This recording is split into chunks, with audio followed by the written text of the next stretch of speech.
Hey guys, and welcome back to another YouTube video. In this video we're going through the Carlton versus North Melbourne game, the final recap of the round, going through what was in the end a pretty crazy game. Carlton looked like they were going to potentially have a really big fight on their hands, being down, I think it was 11 or so at halftime, and then they came back and stormed home in the end and won it. I mean, not with relative ease because they only won it by 3 goals, but they did win it in the end.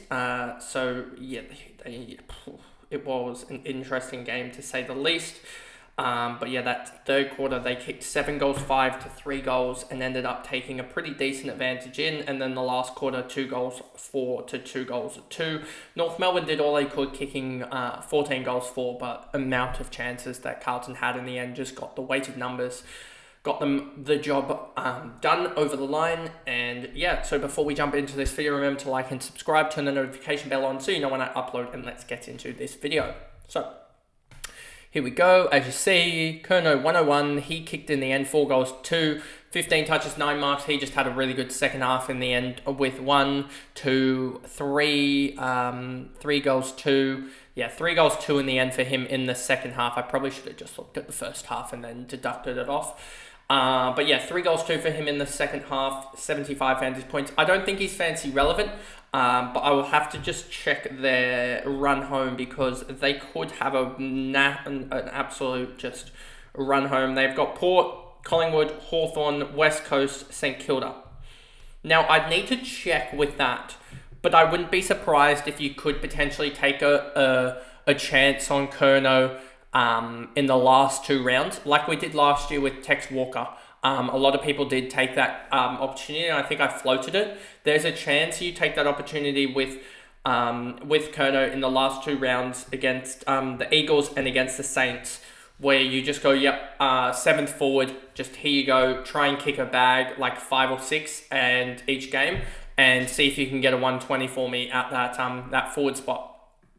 Cripps 99. 36, 33, 22, 8. And this is the difference with Cripps is that, yes, he's had a really good run, but then he just drops a 90 like this in a game that you think he would have absolutely gone off in. So it's a really hard judge with him. And the similar with like Neil is these guys that like, they really should be scoring well because they're top tier players. They just don't, it doesn't seem to translate as well when they're playing. Because they get a lot of the contested ball. And it's similar to like Raul, who was only averaging, I think, like 95 or 99 when he was actually playing really, really good footy. But then when they don't play good footy, they score like 60s, and they're still impactful, but they're not like the Bonts or the Heenies that when they play a bad game, they score like a 75, 80, 85, somewhere around that range, can still tick off the ton because they have 20 and a goal. So yeah, for Cripps, it's just a weird one. That he had 29, 3 and 7 and 99. He looked dominant, but he didn't even cross the ton mark this one. But I mean, it was on 99. What am I necessarily saying? Cottrell had a huge last quarter. Walsh, 18, 22, 39, 11. It's just a sort of a nothing score in the end, a 90. 25 touches, 7 tackles. So when he doesn't get the touches over 30, he's basically bound to not score a ton. So with Walsh, yeah, he's just there or them. He's not really, like, his average is just going to dip down in the end. I just don't see him really. That's the problem with him in general, is that he really relies on the touches over compared to some guys who we've seen Bont get a 16 touch 100 and he's got a 25 touch here and it only amounted to a 90. So yeah, I just don't know what to think about Walsh, to be honest, because I think he has too much of an over reliance on touches comparative to other players. Hewitt, Hollins, Newman, Sard, Fogarty, Wiedering, Mackay. Hollins, 61, 16, 20.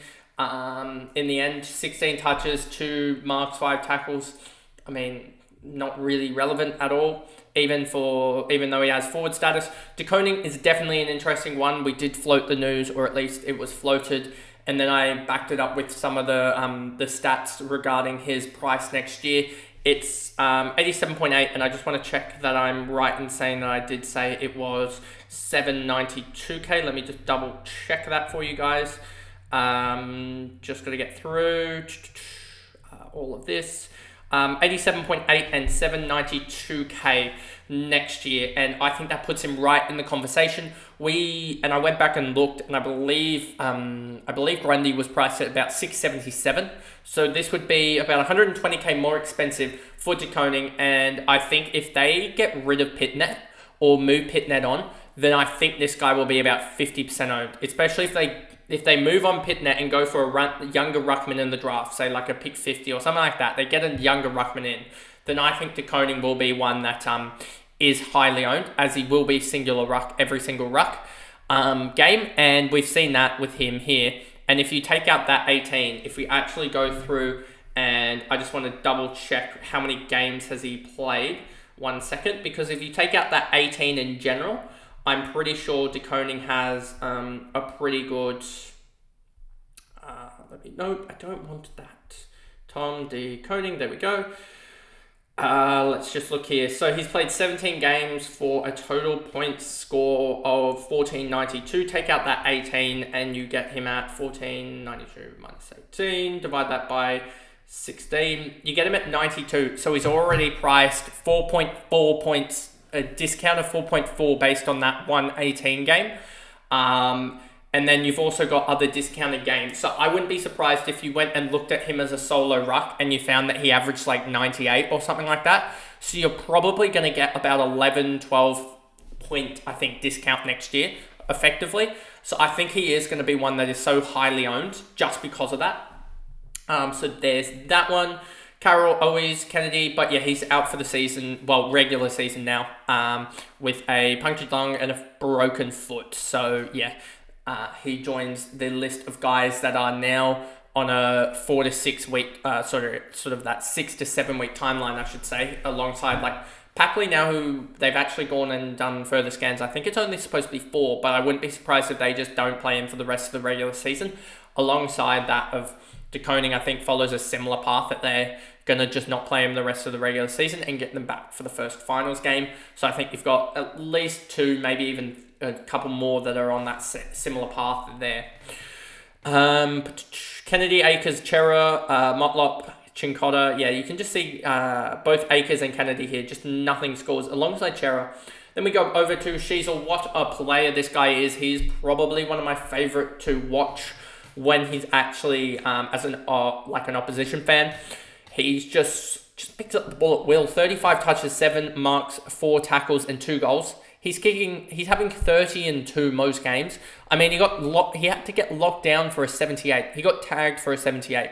A 134 against Gold Coast. 111. Like, outside of 2 tag games, I think his lowest score for the year is an 89. I'm pretty sure he got tagged in this game by Tuke Miller.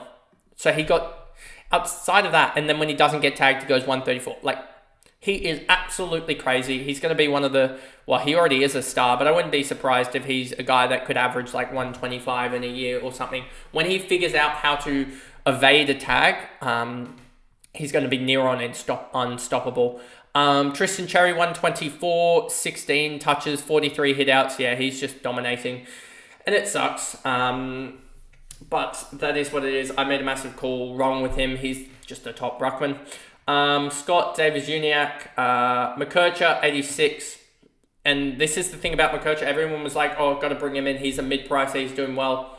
Well, you see, he's gone 123, 89, 86 now. That puts him at 11, 14, 25. So that puts him at an average of like 98. He's getting near on enough that he's not actually going to... His 3-round average is near on enough that he's not actually in the top 6 defenders anymore for last 3 average. So I'd just be waiting that out, because I don't think he's really, with Fisher in the side, and I know Fisher got subbed out of the game tactically, but with Fisher in the side, as well as Scott, Tucker, and also Sheasel, they all sort of have that similar characteristics. So they sort of overcrowd that area, and I don't think there's too much for him to be able to gather. And I don't think he had the 9 kickouts that he had in the game against the Swans. Let me just double check that for you guys, because I don't think he would have had 9 out of 11. Let me just double check that though. Where is he? He's here. 1 second. He had 6 and he played on from 5. So he had 4 less. That's 12 points right there. Well, he had 3 less and 12 less points generated directly from it. And that 12 points is the right there. So, yeah, I could see him averaging sort of that 90 from here on out, but I don't think he'll go large too much, especially with Fisher in the side. Curtis, Ford, Stevens, Larkey, Zerha, Wardlaw. I need to get this one done so it can get uploaded. Wardlaw, I'm still intrigued to see how that goes the rest of this year. I think he's one that we may just sort of wait for him to break out. Simpkin, again, just sort of showing that you don't go for mid prices, they fail. Taco Combin, Archer, Fisher as well, that's a fail, and I had him in my Supercoach side, so my Supercoach side has gone to absolute terrible. And then Tom Powell, he's sort of out of that midfield rotation, is now irrelevant, so it just shows how times can change, how we thought, oh, this is amazing with him in this run here, this L5 of, 16, 29, 18, 22, so that would be an L5 of like a 99 or something, or 98, and then he's barely scoring, he's inconsistently scoring about 70 now in his last 5. But that pretty much is the video there going through the Carlton versus North Melbourne game, and hopefully it will upload quick enough. But that's the video, and I'll see you guys in the next one. Bye, guys.